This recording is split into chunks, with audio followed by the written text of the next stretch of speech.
Hi guys, you may remember a couple of years ago I had an F87 BMW M2, a little bit like this one.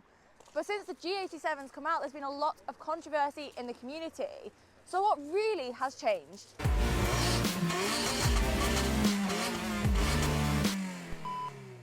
Let's begin with the obvious, the looks. Now there's a huge upgrade. It's one similar that we've seen with the M3 and the M4, a bit more boxy and a bit more angular. When the demo picture first got leaked, I was a bit unsure to say the least, but it's grown on me the more that I've seen come out, and in the flesh, I personally love it. This black sapphire example has the race track package as an optional extra, giving us 19-inch M double spoke 930M alloys with red calipers and wrapped in performance tyres. There's a new grille which has kept taste full size, new headlights and taillights, the iconic M mirrors and an overall wide and aggressive look. It feels like there's an even bigger upgrade inside. Now the F87, as much as I love my one, the interior felt a little bit like a normal BMW. But in the G87, this is really something special. We've come into the modern day with all the technology, the screen, the carbon fibre, and my favourite bit are these seats. It certainly is a modern day BMW with an aggressive touch.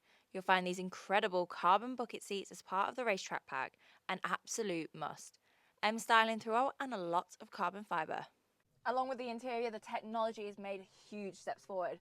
First off, this massive digital display, as well as heads up. You have all your safety technologies like lane assist. But the technology and features just keep getting better. You're also going to find two very nifty new features. So you have an M drift analyzer. Now I've used this before in an M4 at Millbrook Proving Ground, and it even rates your drift. But if you're not quite a drifter and you prefer to more be on a circuit, you've got a lap timer as well. On the F87, you've got your Sport Plus, your traction control, and a lot of very fun modes. But this has taken it to literally the next level because it's so customizable. First things, you've got your M1, M2, so you can set these to whatever you like and make sure that they're easily accessible. And then if you come over here, we've got our mode selection. So you've got your typical M mode here and then your setup. So if you press that, you can do your engine, your gear shift assist, chassis, steering, brakes, and of course, your M traction control. And there's a few differences under the bonnet. Now this comes with the S58 engine, one that you'll see in the new M3s, M4s, but slightly detuned compared to the N55 that you see in the OG M2, like the one I owned. Now you can get both in a manual or an automatic, but this now comes with a ZF 8-speed instead of the 7-speed DCT. It's also 130 kilos more in curb weight, but there's a bit of power to make up for that. But here are the figures. The F87 has 365 brake horsepower, 343 pound-feet of torque and a 0 to 60 time of 4.5 seconds in a manual. Then the G87 has 453 brake horsepower, 406 pound-feet of torque and a manual does 0 to 60 in just 4.1 seconds.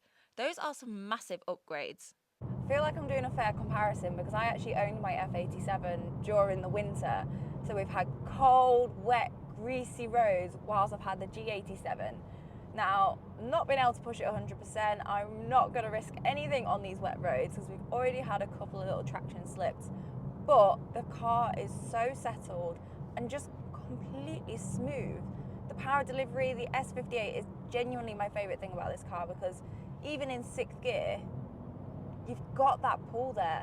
And there's a gorgeous engine noise that as soon as you press your M mode button, just goes really, really aggressive. I will admit I'm quite guilty because this is the first M car that I've driven which is manual, and I was so excited for it because I've heard amazing things, and it's incredibly smooth. It's easy to change gear, it's easy to change gear at speed, which I love. Yet the clutch is very nice to navigate. I've not stalled it once this whole loan.